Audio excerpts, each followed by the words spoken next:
BSP यानी Bahujan Samaj party supremo Mayawati ने एक बार फिर भतीजे आकाश आनंद को झटका दे दिया है। सभी को ये बात पता है। बीते 10 महीनों में ये लेकिन दूसरा मौका है जब आनंद को बसपा में अहम पद से हटाया गया, यानी आनंद का आनंद ही खत्म कर दिया गया। ये वही आनंद है जो आईपैड से दिल्ली में भाषण दे रहे थे। हालांकि पार्टी की अंदरूनी राजनीति समेत इसकी कई वजह गिनाई जा रही है, लेकिन इस फैसले के साथ ही आनंद के भविष्य के साथ साथ मायावती के सियासत में फिर एक्टिव रोल की चर्चाएं शुरू हो गई है। एक चर्चा तो ये भी है कि क्या चंद्रशेखर पैराशूट उत्तराधिकारी हो जाएंगे क्या मायावती के। चर्चा ये भी है, खास बात है कि मायावती ने कदम ऐसे समय पर उठाया है जब सालों से बसपा का ग्राफ तेजी से गिर रहा है। मायावती ने अपने भतीजे आनंद को सभी पदों से मुक्त कर दिया और कहा कि अब उनकी आखिरी सांस तक पार्टी में उनका कोई उत्तराधिकारी ही नहीं होगा। मायावती ने आकाश के ससुर अशोक सिद्धार्थ को पिछले महीने पार्टी से निष्कासित किए जाने के बाद ये कदम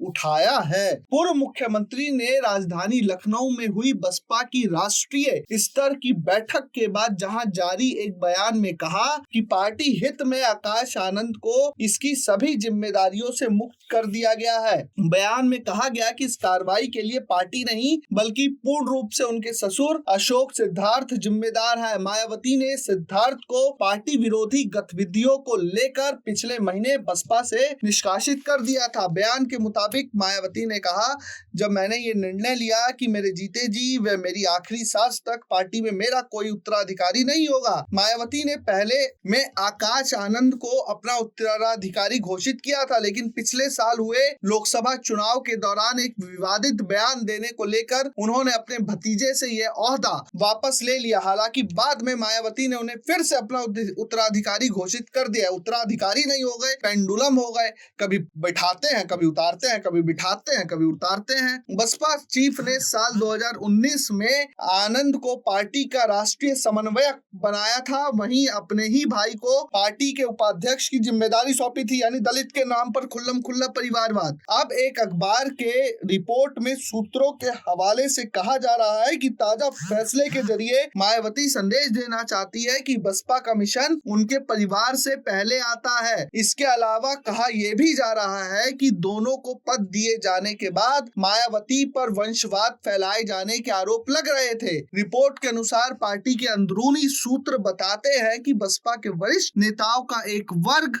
आनंद के बढ़ते कद से खुश नहीं था। यूपी की नगीना सीट से सांसद चंद्रशेखर आजाद दलित युवाओं में खासे लोकप्रिय है। साथ ही वे पार्टी के नाम के साथ ही इस बात पर दावा पेश करते नजर आ रहे हैं कि वही कांशी राम की राजनीति के विरासत के उत्तराधिकारी है। तो कहीं ऐसा तो नहीं है कि चंद्रशेखर ने बीएसपी में आनंद को गम में डुबो दिया है और चंद्रशेखर अब मायावती और दलित आंदोलन के अगले पुरोधा और उत्तराधिकारी होंगे। ये सब भविष्य के गर्भ में छुपा है। जुड़े रहिए प्रजाहित के साथ। धन्यवाद।